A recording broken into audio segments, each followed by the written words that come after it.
Morning, ito ang Lola Bells nyo. Mamumusta sa inyo ngayong araw ng Lunes. At medyo hindi maganda pa yung pakiramdam ko ngayon guys because of dahil sa aking surgery sa aking gums. Medyo hindi ko alam, parang medyo hindi pa mas maayos kaya hindi muna ako sa inyo, hindi muna ako nakakapag-upload ng mga video or nakakagawa ako ng energetic na mga video or hindi na wala guys. So, meron kasi akong mga tahi dito sa gums. Kasi, yun, medyo mahirap, masakit. Medyo parang magbigat yung katawan ko. So, para kung hindi ko maintindihan kung may lagnat ba ako, wala. So, this is terrible, no?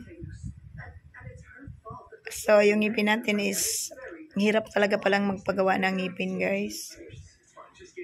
Mayroon kasi akong 8 pieces na kailangan palitan. So, and then aside from that, yung ngipin ko is pinapantay ko siya para binagrind ko siya. So, parang sabihin na nating mangilo pa siya. Lalo na kung nakakainom ako ng medyo malamig at medyo mainit. Hindi maganda, parang ang sama.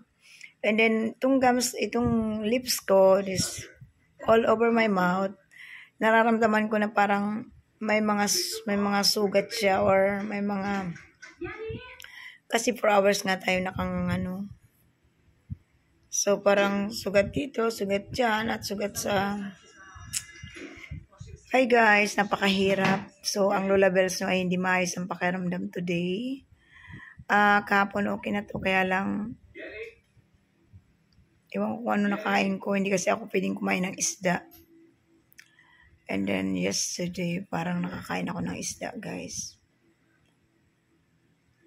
Parang nakaramdam ako ng mga sugat dito, sugat dyan. At saka yung ilong ko. Ayun guys, balitaan ko lang kayo sa nangyayari sa buhay ko kasi bakit nawawala na si Lola Bell sa aking mga followers, sa aking mga friendship sa Facebook. Ayun, ang Lola Bells ay hindi maganda ang pakiramdam. Since Saturday, nagkaroon siya ng surgery sa kanyang kasi nagpa-implant ako ng ngipin, no? With screw, no? Para, so yun pala yung pinakamahirap guys na surgery sa lahat. Kasi it takes so long to healing, no? And then, meron akong 2 klaseng antibiotic to take it. Medyo napipil mo na, siyempre pa nakainom ka ng antibiotic, hindi maayos, hindi maganda. So, I feel very uncomfortable today. So, gusto ko lang ipalang sa aking mga followers, si Lola Bells ay narito pa at nga-miss na kayo.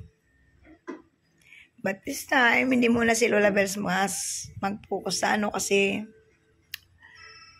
ang aking ngipin, dito lang tayo, pati pag inom ko ng tubig, hindi ko muna siya, hanggat maaari, hindi siya pwedeng daanan ng tubig, very sensible. So, by sip lang yung pag-iinom ko, no?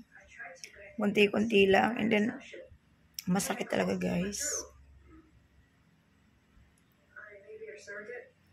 This duration of pain is 6 days. It's since Saturday. It's 3 days only. So, definitely, my feeling is not well. Kaya lang meron akong pupuntahan ngayon at magbabayad ako ng aking internet kasi wala akong online. So, after na, siguro mga 8:30 kasi magbubukas yung bayad center dito sa Miami is 8:30. I need to go down. Kailangan kong bumaba to pay the to the internet bills mamimili ako ng mga konti namin na kailangan for the whole week. Kasi on Monday, next Mondays, mag-travel na kami guys. So, I want to be okay on that day bago ako mag-travel kasi otherwise, hindi maganda, no? Kasi alam nyo guys, yung pag sumasakay kayo ng aeroplano, it's a lot of pressure, you know? Yung pressure ba na iba-iba. Sa mga nakakaranas ng nagpa-flight, ang pressure ng aeroplano ay super. So, that's why I want to be okay. Ayaw kong mabinat ako or something, no? I try my best to take rest. Hindi na muna ako makapaglaba. Or makapag-ironing. Ang dami ko ng palansahin, pero they're waiting naman. So, yun lang guys. Ingat-ingat kayong araw na ito. At ang Lola Bells no, ay very tipid muna siya sa pag-upload ng kanyang mga video.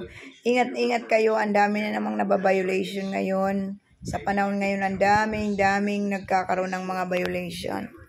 Napakahirap magpataas ng views and everything. Napakahirap guys. Okay guys, bye-bye muna. Ingat-ingat kayo dyan.